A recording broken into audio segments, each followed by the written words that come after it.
Hello guys! Hello para to sa lahat ng Cancer. Alamin natin kung anong messages, vibration, gabay energy para sa lahat. This is weekly tarot reading para sa lahat ng Cancer.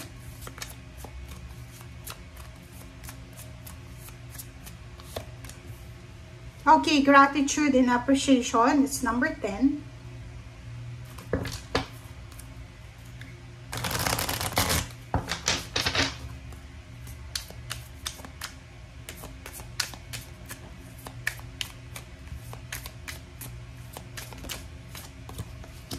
Nine of Fire. Okay. So, dito sinasabi ng baraha sa'yo, Cancer, na for this week is number 10. Isang karmic completion, isang pagkakataon sa buhay mo or sitwasyon sa buhay mo ang posibleng tapos na. Pwedeng tungkol ito sa trabaho mo, pwedeng tungkol ito sa negosyo.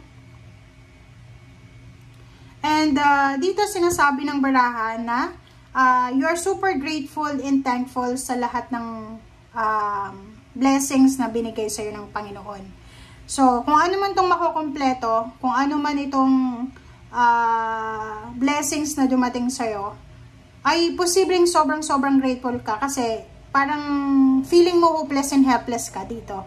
'Di ba? Pag feeling natin wala nang pag-asa, tapos dumating yung pag-asa, parang yun, sobrang magiging grateful ka talaga. Okay? So, yun. Hindi ko alam kung bakit ako nahirapan dito sa unang baraha mo.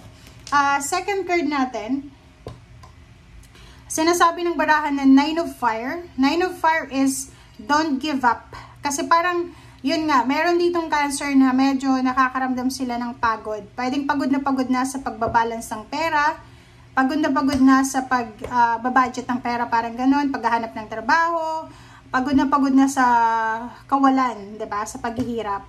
So, dito sinasabi, huwag kang sumuko. Magpahinga ka lang, okay? Magpahinga. And have courage and believe in yourself, 'di ba? So, yun lang yung importante sa iyo sa linggong ito is magpahinga kung pagod ka.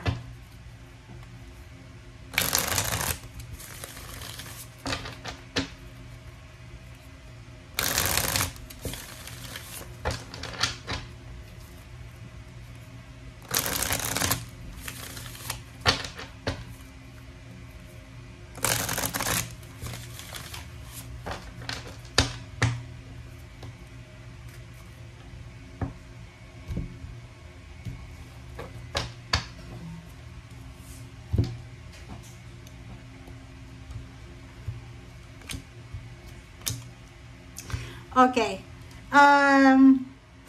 First two cards is the Hangman, Reverse, and King of Wands. So, eto Cancer is napakaganda. Sinasabi ng baraha sa'yo dito na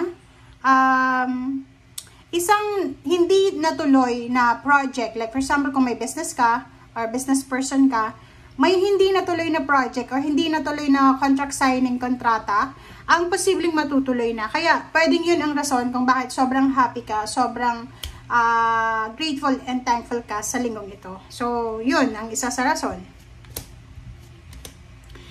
Next card natin is all about clarity, diba? So, sa linggong ito din, sinasabi ng baraha na kung dati ay medyo madilim yung paligid mo, yung parang feeling mo, lahat ng nangyayari sa buhay mo ay walang rason, walang ganito, ganyan. Dito sinasabi na mahanap mo yung liwanag. Okay? Mahanap mo yung liwanag, mahanap mo yung clarity. Okay? Mahanap mo yung rason, answer, solution sa kung ano man ang posibleng darating. Or, dumang tawag doon? Missing, parang missing, ganun. Okay. Dito naman sinasabi ng baraha na isang karmic lesson to. So, it's a karma. So, sinasabi ng baraha sa'yo dito na meron kang pinagdaanan few months ago na painful na situation sa usaping pera. Ang posibleng makukompleto siya. Isa completion. So, sinasabi na magiging maayos yung takbo ng pera mo dito. Yung kaperahan. Sobrang magiging maayos yung takbo ng pera. And sinasabi ng baraha sa'yo dito na kung ano man to na pipirmahan mong kontrata sa ngayon or kung ano man tong papeles na kailangan mong ayusin sa ngayon, ito ay magdadala sa'yo ng sobrang peace and harmony. Diba? Yung parang clarity siya. like for example, may problema ka sa company na pinagtatrabahuhan mo, pwedeng masolusyonan na to. Di ba? Pwedeng babayaran ka ng company, or pwedeng meron kang makukuha na financial assistance from that company. Parang ganun. Okay, so dito sinasabi ng baraha sa'yo, Cancer, na from Nine of Swords, papunta ka na doon sa Wheel of Fortune. So, from sleepless nights, papunta ka na doon sa change, sa alchemy, sa destiny, sa freedom. So, sinasabi ng baraha na maayos na, mabibigyan ng katarungan, ng rason, yung mga pag-iyak mo, lahat ng yan ay makukuha mo. Lahat ng yan ay babaliktad, parang ganun. So, dito sa Nine of Swords, sinasabi na maraming rason kung bakit malungkot ka. Maraming rason kung bakit nag-aalala ka. Maraming rason kung bakit ka hindi makatulog sa gabi. But, for this week, magbabago yung takbo ng situation. Makakatulog ka kasi, di ba? May na-resolve kang issue, may na-resolve kang problema. And meron kang baon-baon ngayon. May baon ka ngayon na hope and peace. Okay?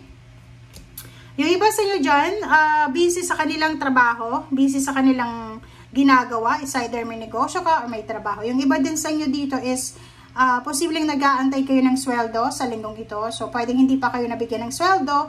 Or 15, diba? So, 14, kasi yung reading natin is from April 14. So, pwedeng this week is the, diba, sweldo date para sa lahat. Okay.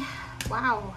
So, nakikita ko sa'yo dito kung ano man tong pagbabago. It's a new beginnings. It's a new start. Or kung ano man to na sisimulan mo sa ngayon. Kung ano man ang direksyon na to na tatahakin mo simula ngayon. Medyo risky. Medyo uncertainty siya. Uncertain.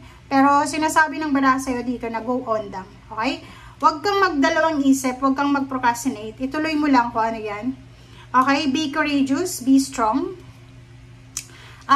Yung usaping pamilya sa'yo, yung stability, maayos. May mga magse-celebrate ng birthday sa family, may wedding anniversaries. Maraming celebration.